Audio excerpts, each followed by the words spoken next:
andito na naman ako, nakatitig sa bintana. Anino mo'y palaging nakikita. Gustuhin ko manghagkan ka pero walang magagawa.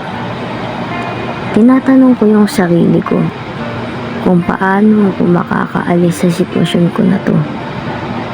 Halos ilang beses ko nang saktan ng sarili ko para lang makalimutan ka, pero lagi ka pa din nasa utak ko. Tila pakiramdam ko hindi na matatapos to.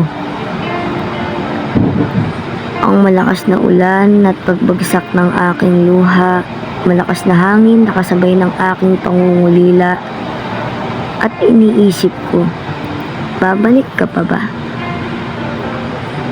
Babalik ka pa kaya? Ang hirap isipin na babalik ka pa dahil wala ka na talaga. Isa ka na lamang hangin na mararamdaman ngunit hindi na makikita. Hindi na pwedeng mahalin at yakapin. Sino na lang yung aabutan ko ng bulaklak kada uuwi ako? Sino yung paglulutuan ko ng paborito niyang adobo? Sino na lang yung ihahatid sundo ko sa trabaho? Sino na lang yung yayakap sa akin pag pagod na ako sa mundo? Ang hirap masanay sa isang tao. At yung taong kinasanayan mo, maglalaho na parang bula at lumitaw sa aking kamay ng kusa. Minsan, gusto kong pasukin yung mundo mo. Kasi yung mundong ginawa natin, gumuho. Ang daming katanungan sa isip ko, mga tanong na hindi ko makuha yung sagot.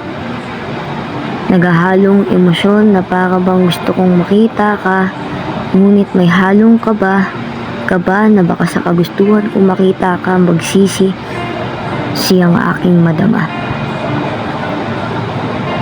Madama sana kita. Gusto kong isigaw sa itaas yung sakit. Gusto kong magmakaawa na sana ibalik ka niya. Pero ito yung nakatadhana. Ang pagmamahalan nating dalawa ay tila isa na lamang istorya. Nawala ka, pero pakiramdam ko andito ka pa. Sana dumating yung araw na matanggap ko ang pagkawala mo. Hiling ko'y dalawin mo ko sa panaginip ko. Dahil dun na lamang tayo magiging masaya.